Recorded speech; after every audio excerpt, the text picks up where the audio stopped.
Find theta such that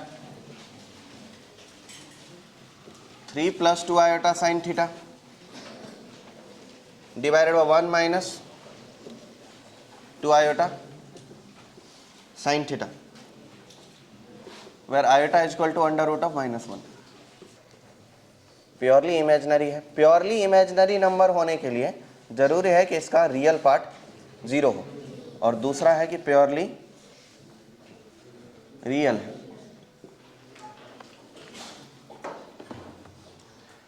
अब ये जो कॉम्प्लेक्स नंबर है z, देखो मैं ही बनाता हूँ, आप लोग तो बोल ही दिए कि नहीं आता आपको। बनाएंगे तो बनाइए। π/3 और फिर 2π + π/3, तो अच्छा cos थीटा किसकी वैल्यू कितनी आ रही है उससे पहले का लाइन बताओ। sin थीटा = 0 आ रहा है, और अच्छा sin थीटा = 0 आ रहा है, तो इससे हो जाएगा x = nπ, और sin थीटा = √3/2 आ रहा है, तो इससे हो जाएगा nπ + -1 to the power n times of π/3, even π + π/3, odd π - π/3, even π + π/3, odd π - π/3, मतलब nπ + -1 to the power n π/3। ये होता है जनरल सॉल्यूशन। मुझे करना ही पड़ेगा 3 + 2 iota 1 - 2 iota sin थीटा, इसको मैं रेशनलाइज कर दूंगा 1 + 2 iota sin theta divided by 1 + 2 iota sin theta, multiply करो 3 × 1 = 3 + 2 iota sin theta plus 3 × 2 = 6 iota sin theta minus 4 sin square theta divided by 1 - 4 iota square यानी +4 sin theta sin square theta. ऐसा हमको करना है पहले प्योरली इमेजिनरी, यानी real part 0 करना पड़ेगा। तो रियल पार्ट है कितना, 3 - 4 sin square theta divided by 1 + 4 sin square theta is equal to 0. It implies that 3/4 is equal to sin square theta. It implies that sin theta is equal to ±√3/2 ना भाई, ±√3/2। तो sin theta is equal to ±√3/2, तो ये बन जाएगा ऐसा।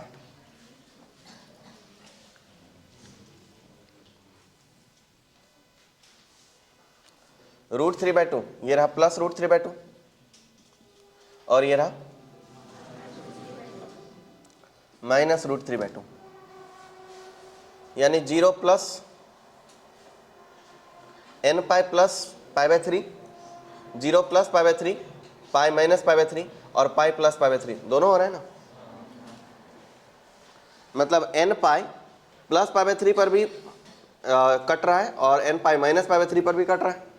तो इसके लिए क्या बोलना पड़ेगा, x theta is equal to nπ, अगर प्लस π/3 हुआ तो ये बन जाएगा, और अगर माइनस π/3 हुआ तो ये बन जाएगा।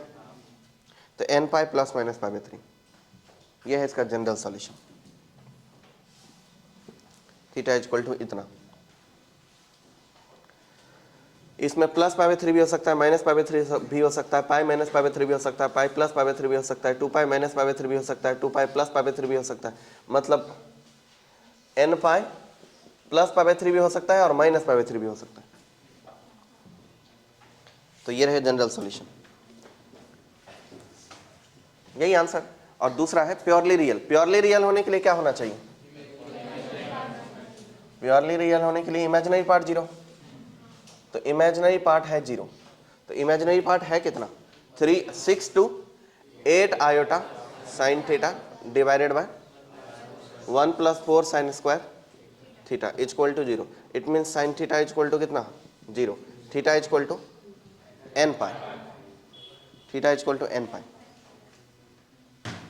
ये होता है जनरल सॉल्यूशन। और जनरल सॉल्यूशन बोलना होता है, 1 पाई/3 बोल देंगे तो काम थोड़ी ना चलेगा।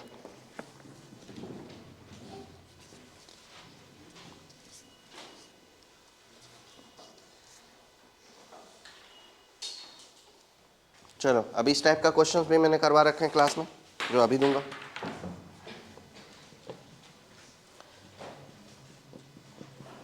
If x equal to -5 plus 2 under root -4, find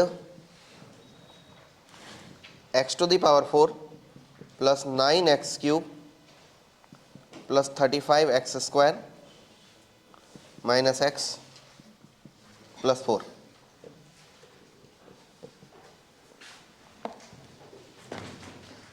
इसमें क्या करते थे, x plus 5 equal to this whole square करते थे, क्वाड्रेटिक बनता है, उस क्वाड्रेटिक से इसे डिवाइड करते हैं और जो रिमाइंडर बचता है वही आंसर है। करो।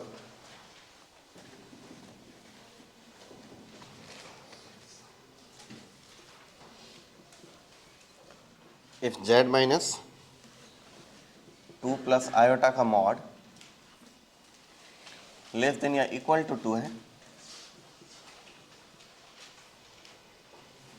then greatest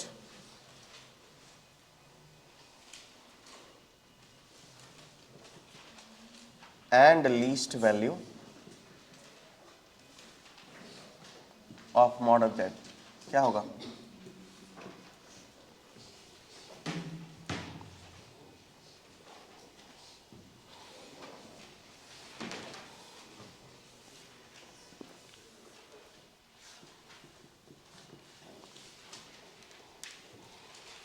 If z plus 4 is smaller than 3 या equal to, find greatest value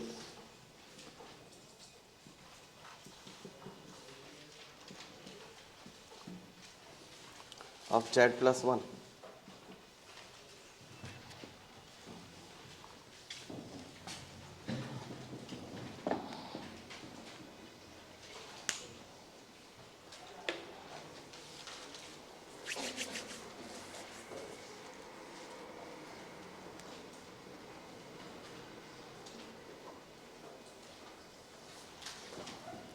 यहाँ एक ट्रिक लगेगा, मतलब वो लगेगा रिजल्ट, वो मैं लिख देता हूँ। दो कॉम्प्लेक्स नंबर z1 z2 का सामूहिक मॉड स्मॉलर देन या इक्वल टू इंडिविजुअल सम के होता है। ये तो पढ़े है ना, वो लगेगा वहाँ पर।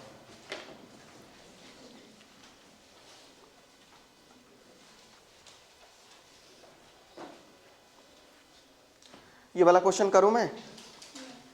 करूँ? नहीं करूँ? जिनको नहीं हुआ बता देता हूँ थोड़ा सा। x equal to -5 plus 2 into 2 iota है वो, यानी 4 आयोटा बोल सकते इसको। तो अब जरा देखो, x plus 5 is equal to 4 iota है, स्क्वायर कर दो। स्क्वायर करोगे क्या लिखोगे? x square plus 10x plus 25 is equal to -16, यानी x square plus 10x plus 25 plus 16 कितना होता होगा? 41 इज इक्वल टू 0। इस क्वाड्रेटिक से ये वाले बाय क्वाड्रेटिक को डिवाइड कर दीजिए और जो रिमाइंडर आएगा वही आंसर है। अब पॉलिनोमियल डिवीजन तो आपको आना चाहिए। देखो, ये वाला मैं ऐसे बना देता हूँ गोला करके, ये एक सर्कल को रिप्रेजेंट करेगा, पता है ना आपको? ये पता होगा z minus z1 is equal to constant, circle को रिप्रेजेंट करता है जिसका सेंटर z1 है और रेडियस k है, यही है। तो ये किसको रिप्रेजेंट करेगा? सर्कल को। इतना सही मैं बना देता हूँ, जिसका सेंटर कितना है, ऐसा कर सकते हैं क्या? 2 कामा -1 इसका सेंटर है, 2 कामा -1 सेंटर है, और रेडियस कितना है इसका? 2। तो ये रह गया अपना कॉम्प्लेक्स नंबर, z इसी पर लाई करेगा। जेड इस पर ही लाई करेगा। यह है वो 2 कामा -1 पॉइंट, और इससे डिस्टेंस कितना जेड मेंटेन कर रहा है 2 का। अधिकतम डिस्टेंस कितना मेंटेन कर रहा है 2 का, 2 या 2 से कम। तो अब बताओ 2 या 2 से कम यानी सर्कल अंदर भी हो सकता है, इसके अंदर भी हो सकता है 2 से कम रेडियस वाले का। अब इस डिस्क पर मैं पॉइंट को कहां रखूं ताकि वो ओरिजिन के सबसे नियरेस्ट हो जाए। जहां मैं रखूंगा, जहां स्टॉप करना होगा बोल देना। ओरिजिन के सबसे नियरेस्ट पॉइंट इस डिस्क के लिए कौन है? यहीं रुक जाऊं? यही ओरिजिन की सबसे नियरेस्ट पॉइंट है। तो ये पॉइंट है ओरिजिन के सबसे नियरेस्ट। ये डिस्टेंस निकलेगा कैसे? ये वाला ओरिजिन से सेंटर के बीच का डिस्टेंस माइनस रेडियस, यही है। ओरिजिन से सेंटर के बीच का डिस्टेंस अब माइनस रेडियस, कौन बचेगा? ये डिस्टेंस। ये तो हो गया मिनिमम। तो मॉड ऑफ जेड मिनिमम कितना हो गया? इसका mod of Z minimum, mod of Z की मिनिमम वैल्यू हो गई। ओरिजिन से सेंटर के बीच का डिस्टेंस बताओ कितना हो जाएगा? √2 का स्क्वायर 4 अब प्लस -1 का स्क्वायर 1 और माइनस रेडियस, रेडियस कितना है जी 2, ये हो गया √5 - 2, ये हो गया मॉड ऑफ जेड की मिनिमम वैल्यू। अब मैक्सिमम कैसे होगा? पॉइंटर को कहां रखा जाए ताकि वो ओरिजिन से सबसे दूर पे हो? यहां रखा जाए, ओरिजिन से सबसे दूर पे होगा। तो इस केस में जेड की सबसे बड़ी वैल्यू होगी मॉड ऑफ जेड की, वो कितना होगा? ओरिजिन से सेंटर का बीच का डिस्टेंस प्लस रेडियस, यही ना। तो वैल्यू कितना आ जाएगा? √5 + 2। समझ पाए? अब है ये वाला क्वेश्चन, z+1 डिफाइन करना है। तो देखो z+1 के मॉड को ऐसा भी तो से लिख सकते हैं कि z+4 - 3,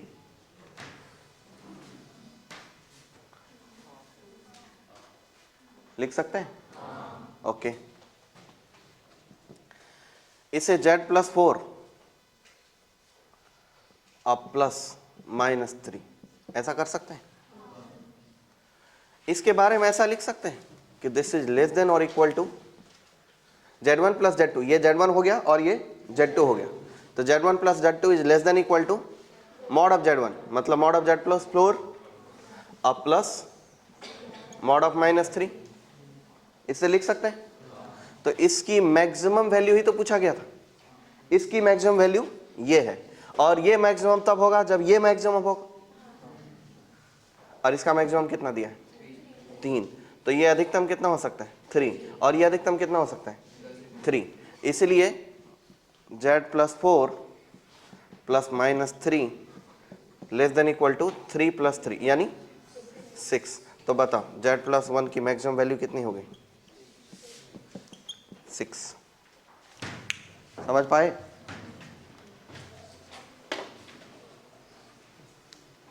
दोबारा समझा दो क्या ये वाल? समझा देता हूं दोबारा। देखो ये टेक्निक है, z1 + z2 less than equal to z1 अब प्लस मॉड ऑफ z2। दोनों के इंडिविजुअल सम से छोटा होता है तीसरा। ये से भी ये ट्रायंगल का साइड मान लो, z1 एक साइड, z2 दूसरा साइड। तो दो साइड को अगर जोड़ देंगे तो तीसरा साइड बन जाता है, z1 + z2 तीसरा साइड है ना। तो ये हो गया थर्ड साइड। क्या थर्ड साइड दो साइड के लेंथ के सम से छोटा होता है? बड़ा बेसिक बात है ये। तो ये रूल हो गया। अब हमको z+4 less than equal to 3 दिया था, z+1 का मॉड पता लगाना था। z+1 को इसके फॉर्म में कन्वर्ट कर लेंगे, z+1 को लिख देंगे z+4 अब -3। ये एक कॉम्प्लेक्स नंबर, ये दूसरा कॉम्प्लेक्स नंबर। ये लेस देन इक्वल टू क्या होगा? पहले कॉम्प्लेक्स नंबर का मॉड अब प्लस दूसरे कॉम्प्लेक्स नंबर का मॉड। इसकी वैल्यू इतनी और इसकी मैक्सिमम वैल्यू इतनी, इसकी मैक्सिमम वैल्यू इतनी। तो ये राइट वाला मैक्सिमम तब होगा जब इसका फर्स्ट कंपोनेंट मैक्सिमम हो, क्योंकि सेकंड कंपोनेंट तो फिक्स है। तो फर्स्ट कंपोनेंट मैक्सिमम हो, तो इस फर्स्ट कंपोनेंट का मैक्सिमम वैल्यू कितना दिया है 3, तो 3 + 3 कितना हो गया 6। अच्छा -3 का -3 तो मॉड नहीं होता है ना, 3 ही होता है।